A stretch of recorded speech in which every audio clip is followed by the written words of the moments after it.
Hi, I'm Annette, and welcome to this session of The Journey Home. With me, this is my life.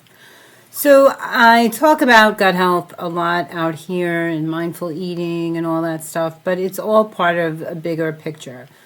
So nutrition has really become kind of a charade out in the market because things that we're doing today are really not geared towards health. So it's a very bankrupted system.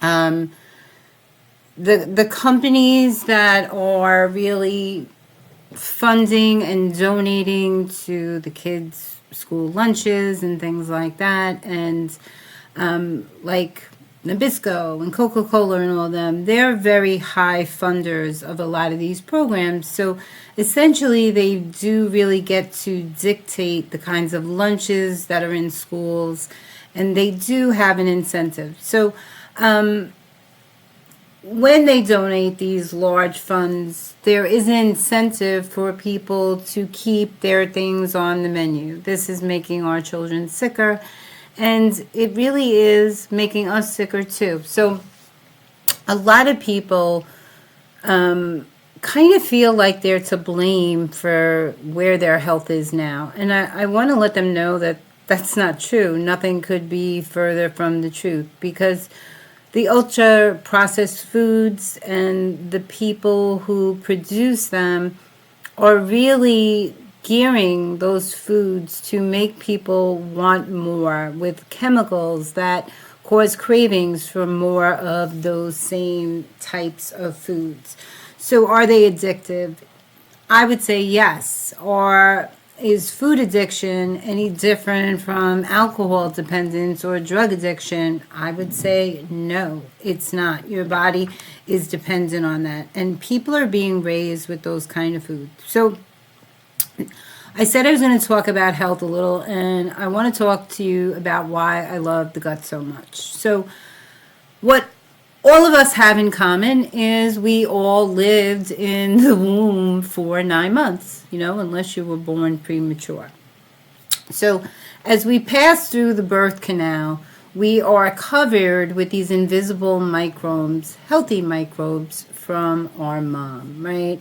And as we exit and enter into this world, those microbes form into a 3-pound microbiota. That is it's an invisible organ in our large intestine, and it continues to grow. So it has become where we are 90% microorganisms and only 10% human cells. So yes, we are more bacteria than human. So we have spent a great deal of time killing off what really saves our lives on most occasions, right? Because that is connected to everything that's functioning in our body. So a lot of people don't really get the whole concept of the second brain. So I'd like to talk a little bit about that. So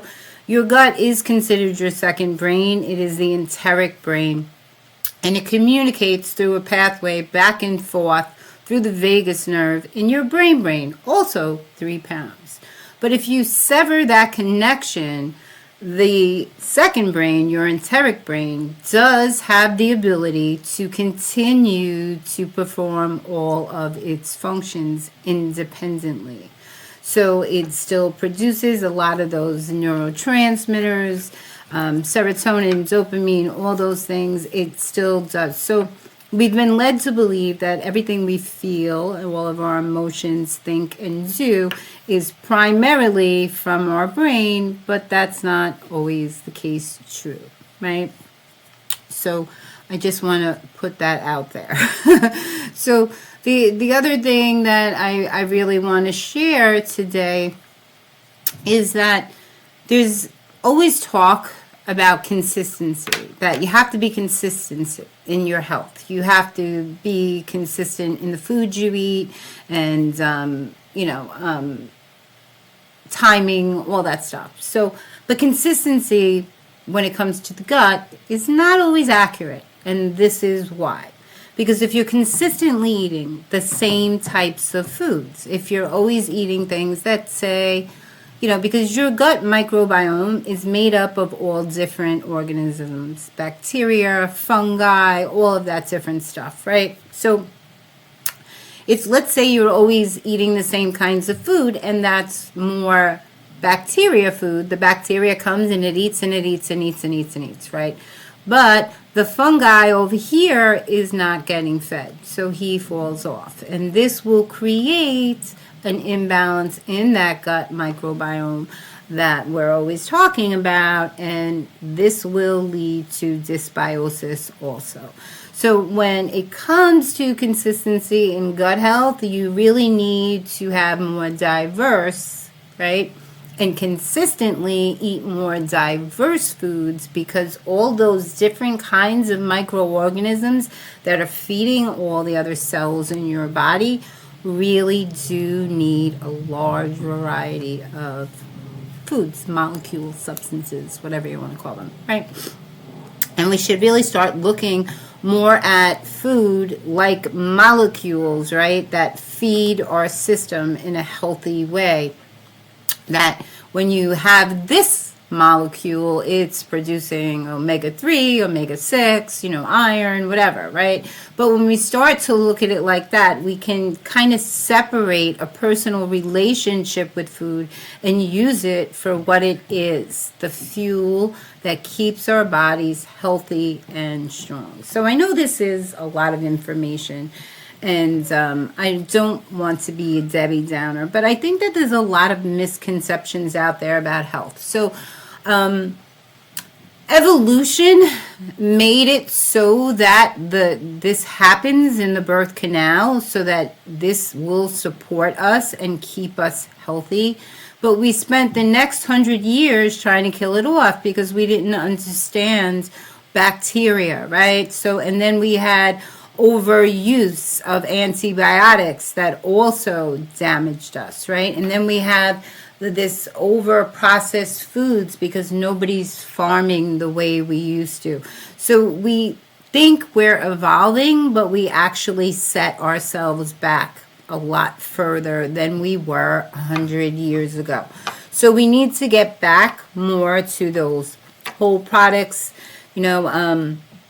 Everybody says one diet, is better than the other. It depends on who you're talking to what diet they're talking about. Some people are saying high fat, high fat protein, low carb, vegan. So no diet is really any better than the other, because everybody's genetics are different, and they might not break down proteins or fats the way other people do, so they may need that diet. So the best diet is the one that really works for you. And I can't stress that enough, right? So it's always going to be foods that are more grass-fed. So if you're eating red meat, you should be eating something from, where those animals are not being inoculated with antibiotics all the time because they're in close quarters and caged, and they're being fed wheat and corn, which is so not good for you. And all those vegetables that are being sprayed with pesticides and stuff that now we're ingesting because that's what's being fed to the cows, and then they're being inoculated with antibiotics so they don't get sick, so they can stay healthy and go to market, and we're getting sicker, right? So grass-fed is always better. Animals that are really kept cage-free, if you're eating those animals, and organic is the way it's grown. Organic is usually better. So it is more expensive sometimes, but people have to make a decision if they want to pay for those foods or get sicker because they're ingesting things that aren't good for them, right? So, and there are lots of ways to make organic cheaper, right? You can get organic frozen vegetables. They have markets like Imperfect Foods or Misfit markets where things are a little misshapen, but they are organic, right? So yeah, so that's a lot of information, but the system is really designed not towards health, but towards making people sick. So as someone who has worked in healthcare 40 years, different aspects of it, I'm not okay with where healthcare has gone, right? And the market tells me I shouldn't tell people the how, or just tell them the why or the what. But the why is a lot more scarier, and why I'm out here telling them the how, because I would be doing a disservice, and I might be dangerous to the market because I have nothing to lose. I get to do what I love regardless. I get to teach people how to get back to a better state of health. That's what I've been doing all these years. So I don't really lose anything here by telling people the truth, right? So because I'm not financially motivated by their outcomes, I just truly do want to help them in a real way. Everybody's not going to want to work with me, and that's okay because I'm not for everybody. But I do want them to get that help. So maybe they hear something that I'm saying out here and they get that aha moment, and that's all they need to start really putting more focus on their gut health, because your gut is responsible for everything that's going on in here, not just your digestion, not just your immune system, right? So the other thing I wanted to tell you is that you hear a lot about disparities out there in the market in healthcare. So here's an interesting fact that you may want to know. One out of three women have a cesarean birth, which means they're not passing through that birth canal, right? So their microbiome and ours, someone who does, is very different. And that little difference puts them at a 25% chance higher of being obese, getting a heart disease, or diabetes. So I think that's some astounding, I just find that astounding that it places people at such a high risk for those things. So I come out here and I just want to talk to you. I just want to tell you some of the things that I feel in my gut when I hear about these things or when I'm doing my research. And I think people have a right to know that the market is really geared towards sickness. It really is symptom management instead of curative outcomes, because people are more beneficial to the healthcare system and the nutrition business and all that stuff when they're sick, not when they're well, right? So there's less incentive to make them well, and that's really sad as far as I'm concerned. But we do need to take back our health. There are a lot of different tests out there that people can do. I like to look at biomarkers to really see that can really predict where your health is going over the next 15 years. So a lot of doctors don't look at insulin sensitivity factor. The numbers can be from 2 to 25. You really want to keep them between 5 and 10, because 2 to 25 means they have a greater chance of having diabetes in the near future, right? So when they do fasting blood glucose, they look for numbers of 100, right? They want to keep it under 100. Those numbers should really be 75 or 85. 100's already too high, and that's not good for the future of your diabetes, right? That is a predictor that there's a good chance that you will get that diabetes because you're already in that zone. So their high normals are already above what is sufficient to predict disease outcomes, right? So people wear continuous glucose monitors and things like that can really give you a better gauge at what your sugar's like throughout the day when it's spiking, what foods are causing it to spike, because that can tell you a little bit more about your metabolic health.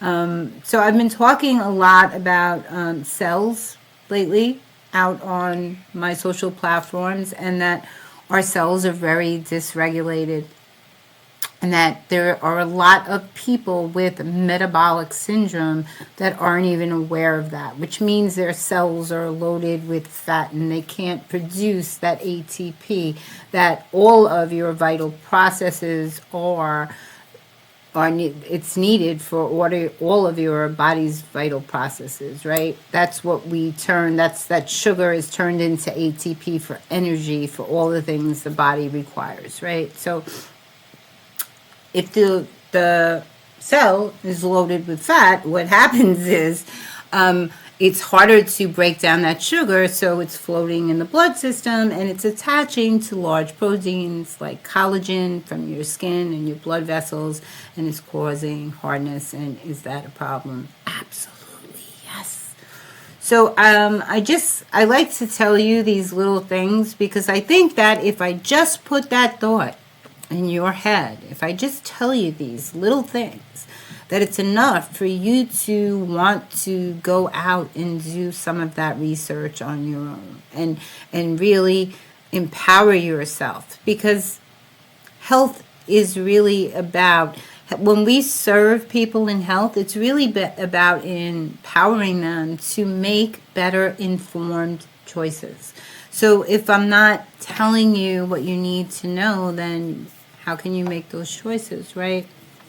So that's enough for me. I just did want to come in and spend some time with you. But if you feed your gut, it will take care of you. You have to fuel it for success, and you will have less potential to extract all these disease processes. So another cool thing about the gut is the gut can really change the genetics. Right, so we'll get more into that in the next show. So it does have the ability to change your genetics. The other thing too is that even after we die and we go into the ground, all those microorganisms that are living inside of us help us decompose, and they go back to the ground from which they come, right? And they go back to the ground and form new stuff. Right? Not from which they come, because we came from the mother and that's where that came from. So I don't want to give a mixed message. So I just wanted to correct that. So, but they do go back to the ground and they start new lives, right? So I just thought that was really cool. So I'm Annette. It's great spending this time with you. This has been my time here on Journey Home, and I hope you're having a great day and doing something amazing for yourself. Take care.